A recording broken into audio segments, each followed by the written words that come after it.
Hi folks, welcome to my chat physics talk.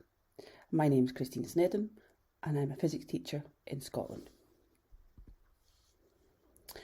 So here's the purpose of my talk. Science is inherently practical.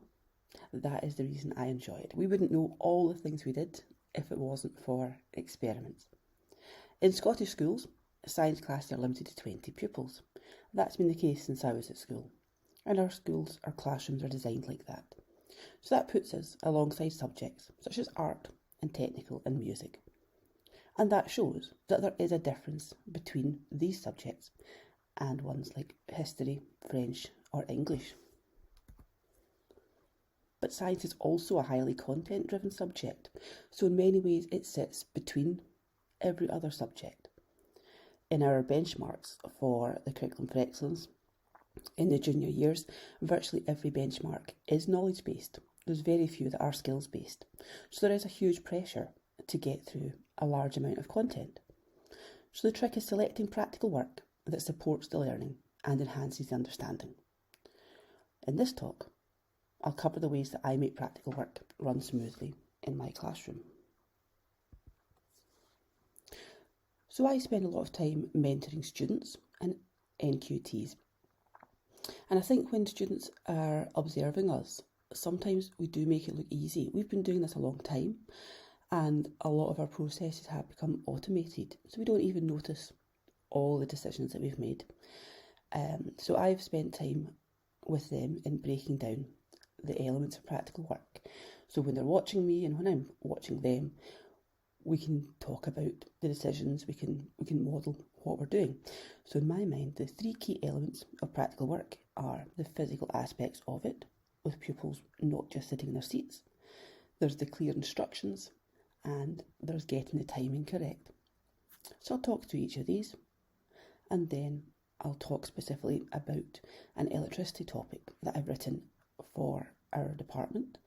In science in Scotland, generally, you have the same teacher all year for a class, and we teach them topics from biology, physics and chemistry. So when I'm writing a topic for the department, I need to make it clear for non-specialists as well as physics teachers. So I'll go through how I do experiments and how I do the instructions as well. Okay, so when you do practical work, your pupils are getting out of their seats, and that does take quite a lot of classroom management. So I'm going to think about how you can use your classroom to the best advantage. If you're lucky, you've got the same classroom all week, but I know many of us have to share and move between them. So you do need to spend time looking at the space you've got and thinking what might work well in one classroom isn't necessarily the best for another. You might find there's bottlenecks that you need to try and smooth out. Do pupils need to move around the room? Could you have them at their benches, you bring equipment to them? And sometimes would a demo be more appropriate? Because I'm not here to say that everything should be taught through a pupil-led experiment. I have a lot of time for demos as well. They can be much clearer depending on what you're trying to teach. So let's have a look at my classroom. So you can see here, I've got 10 desks. So I can have 20 pupils in here. They all face forwards, which I like. I also have clearly labelled cupboards and drawers for equipment, which means that they can find them, and when they start in first year, we spend some time looking at how to draw scientific equipment, and that's what is on the drawers and the cupboards as well. So they can easily find test tubes, beakers, even the lab packs. I also tend to have a set of test tube racks, Bunsen burners, beakers around the edge of the room in stations, so we don't have to spend time getting everything out. Sometimes if I'm only teaching physics, that all gets cleared away because I do like a clear set of desks, but a lot of the time I'm doing a chemistry or a biology topic with the junior years, so that tends to be out. This layout has changed since COVID. I used to only have 8 benches, and you would have pupils on the ends, and they were further in towards the middle of the room. I have had it as groups, I have had it as long rows. I quite like it basically the way it is at the moment. But after COVID, everyone was to face the front. At the start, there was very little practical work, so they were all able to face the front and see demos. And I quite like this. I do like them being able to see the board, and especially with my visualizer and my Promethean board, I can demonstrate things in the front desk and I know that everyone is going to see the results. The only problems with my room are the desks are against the workbenches, so that blocks the cupboards.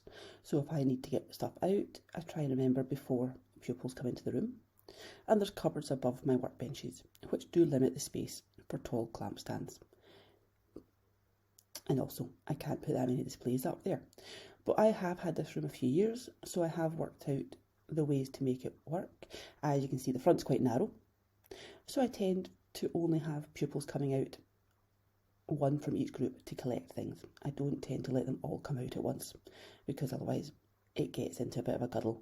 So, and again, controlling movement around the classroom is vital for effective practical work.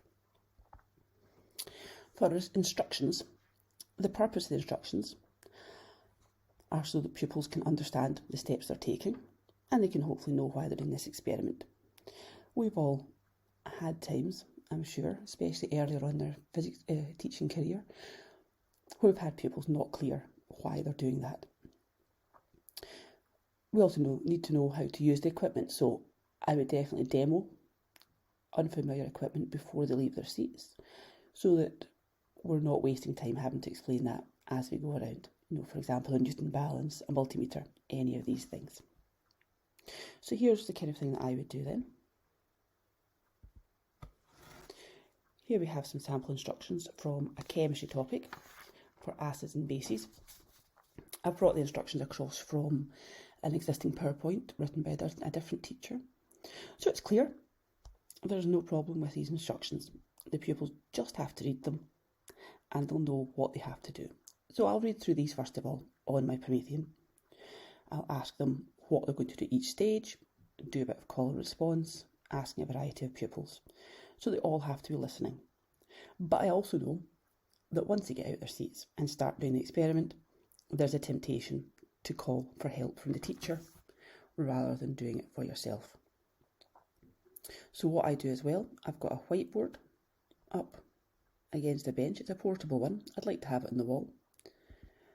And I'll do something like this, where I make it more pictorial. Still got all the information, as much as possible, but in a lot of ways it's clearer for them to glance at and check what they're doing. So I would expect pupils to have this in their jotters by the end of the lesson, fully labelled. Most of the time, I would ask them to do it before they leave their seats, along with the results table, because otherwise I have found you're chasing them to write things into their jotter. So as I walk around the room, I should see this in jotters. I should see a results table in jotters, and I should see results being written into it. So pupils would be encouraged then to be checking the instructions here before asking me for the next steps, because what we're trying to train them in is how to do experiments, and a lot of that is having the confidence to do the next steps. I have got classes where I can just give them the instructions, put the equipment out, and they will just work through it, and that is the ideal. That is what we want to have for all our classes. What our job should be at that point is monitoring and getting some help if there is anything untoward happens. They all know what to do. If they spill something, they all know what to do next. That's what you want for all your classes. For timing, I would say timing is difficult. I'd say timing pupils, especially students, have to just practice it in many ways. I was out of teaching for a few years. When I came back to it, it was the timing that I found the most difficult to get back into. I forgot how long it could take to do an experiment. So the preparation is key again. Make sure you know how many sets of equipment you have and how many of them work. Technicians are brilliant. We should all celebrate them. We couldn't do our jobs without them. Check you've got all the equipment set out clearly at the front, potentially, or at the benches if that's what you want to do. And allow time for clearing up the equipment. That should be part of the experiment. It's putting the classroom back the way it was. When I started teaching, I had less classes, so I did quite often put the stuff out for pupils and I quite often let them go away and I would do the tidying up as well. It takes time. I wouldn't recommend that. It should be part of their job. Depends if things are still reacting or if they're going to be still very hot. That's a difference. I do find some experiments are difficult to do in one lesson, for example, cooling curves, or sometimes enzyme experiments that we do with first and second years. So there are times when I say you have to leave the test tubes. I'll check the results once you've gone and put them up in teams. But for the most part, they should be doing this themselves, hopefully. All right, so let's move on to the electricity topic. This is a topic I've written for first and second years. We used to do it in second year, and then we had first year. We've brought it back to second year because by that point they've got more experience of how science works and they can hopefully understand more about electricity. Because it's not necessarily a simple topic, it's not a topic that some people feel comfortable teaching.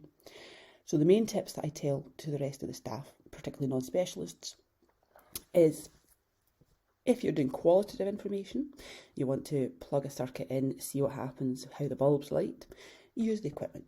Get them to practice that for themselves, because I think that's really valuable for them to get a chance to build a circuit and see it work. If you're doing quantitative information, if you are trying to find current in a parallel circuit, I would use simulations. Main simulations I would be using would be PhET simulations, which I'm sure most of us have used before because they're free, they're very, very intuitive.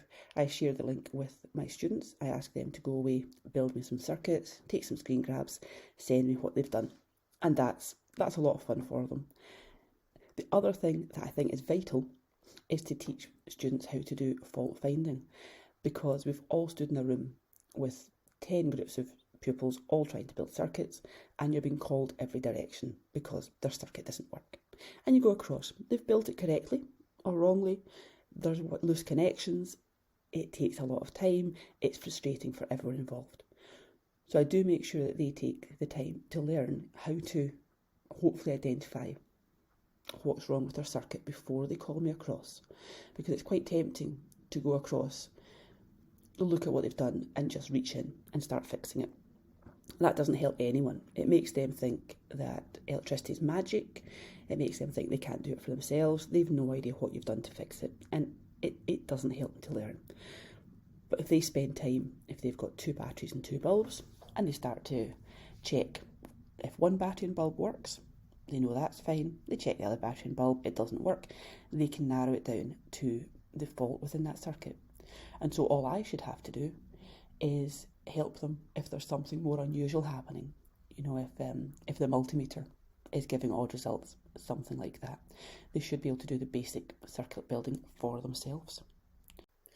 So let's have a look at the equipment that I use. We have these kits made up as boxes. We have 10 of them in the class. And they've got bulbs, batteries, switches and wires. When we start the topic, each group takes a box, notes the number. That's the one they're to use all the way through. So if anything stops working, they let us know and we can replace the bulb or whatever it is. You'll notice we've got crocodile clips in there mostly. That's what we tend to have in them because they're cheap and they work for the very basic series circuits. I prefer using the 4mm plugs. It gives better connections, particularly for parallel circuits. So we do also have bags of those made up. You can see the one that's there it's pretty short, and I think that's quite useful for particularly between batteries and things. So you don't have huge wires trailing all over their desks. But we do have longer ones as well. So we try and do a mix depending on which circuit we are doing. When it comes to the PowerPoints, I do use very simple PowerPoints, just the information they need, particularly, again, for non-specialists, so they know what they're doing. I do like to put actual photos in of the kit they're going to be using. So, for example, here we've got one of our multimeters. Because I think there's quite a lot of learning for them to do in a multimeter. In some ways, I'd prefer them still to use old-style analog meters, but most of ours don't work particularly well. So we do use the multimeters. And I think we need to spend some time making sure they know what they're doing with them. So I do have the photo up here. I would also hand out the multimeters to people, and I would do this under my visualiser. I do love my visualiser. I will mention it a few times. I got it just before lockdown, and it's one of the most valuable things in my classroom, I'd say, because you can have the same as everyone else. You don't have to have everyone gathered around your desk to look at an experiment, because we all know when we used to do that, it would sometimes work, but a lot of the time the people at the front would see what you were doing. The people at the back wouldn't be able to see so well, and there'd be a temptation for maybe some off-topic chat, that kind of thing. If they're all sitting in their seats and they can see me using the visualiser, it comes up in the Promethean, then they're all getting a good view. They can ask for questions if they want to. So we go through this, how we connect it up for current, and then they can have a go at it. The other thing I will say just about multimeters, just while I'm here, is I was saying earlier about the quantitative information being done on simulations instead of necessarily being done in experimental work. The other reason I say that is digital meters have so much accuracy in some ways that I do find pupils get hung up on the specific numbers. So if we're measuring the current in a series circuit and I come along and ask them about it, sometimes it can be hard to convince them that the 2.03 amps they're getting at one point is essentially the same as the 2.05 amps they're getting at a different point in the circuit. So in that sense, a simulation's more likely to make it clear for them.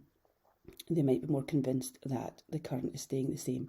So that's what I'm saying. When we're doing practical work, it's all about choosing the best option for the learning. For circuits, again, in the PowerPoints, I tend to draw the circuit diagram with the symbols in it, and for the simple ones, quite often I'll have a wee picture of the actual circuit so they can check up on the board and see if there's matches, particularly at the start when they're doing these things for the first time. The other thing I'll say for electricity is you should encourage pupils to use as much of the desk as is necessary, because the other thing I tend to find when they get all the equipment out is they've got their pencil cases, they've got their jotters, they've got the box for the equipment, they've got a lot of things on their desk. And they can quite often build their circuits in the small space that they have left. So if they call you over because it's not working, you're trying to find out how the circuit is set up and trying to find this loose connection, or see if the battery's been orientated the wrong way. So for an example, I could give them this, build this circuit, measure the current when the switch is open, and repeat with the switch closed. So quite often I'd go across the desks and I'd see something like this or worse. So the two of these look pretty similar, but they're clearly getting different results. If you want, you can find out what the problem is. We would be able to identify it, but it might take a short amount of time, at which point there's other people calling for help as well. So I did find that frustrating when I used to teach electricity. So I'll show you what I do instead. This time, I've got the same instructions. They've got their circuit board up on the board, circuit diagram, and instead I get them to actually draw the circuit on their desks, as well as in their jotters. I'm a big fan of drawing on desks. I think it can give them a larger canvas to put their ideas on. I use it a lot at revision time, where they can put revision notes on the desks and then we can move around, add to them until we have fully annotated notes. I use it for worked examples. It's a bigger space than a mini whiteboard. I use it for diagrams like this as well. So we do use these quite often. I use just whiteboard pens. I would check your own desks first to make sure they're happy being drawn on. I would say 9 out of 10 of my desks are very happy with it. You can just take them off with wipes, or at the moment we've still got cleaning products in our classrooms because we still clean our desks after each class, so it's not an effort to take them off, but I would check first. So they draw the circuit largely on their desks, and then they just put the components in the correct places, and it means when you come across you can see at a glance whether they've set it up correctly, you can see the batteries, you can see the various connections, and you can speak with them and help them to solve any problems that they might be having. So that has really, really helped me in the classroom with my practical work for electricity. So in conclusion, I believe that science as a subject should have practical elements. I think carefully chosen activities will enhance the learning. I'm not talking here about just discovery learning, giving it all to them, letting them find out. Although there are times when I like to let them do the experiment before I've given them the theory. For example, my first year forces topic, where they use the Newton balances to find the forces.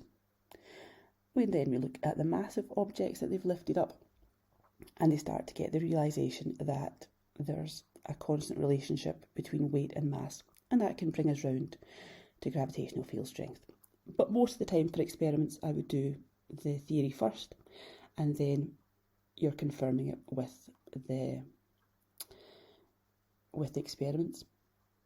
You do need to do a lot of planning to maximise the chances for learning to happen while they're doing experiments. And I hope I've shown you that even electricity experiments can work in the classroom. Thank you very much.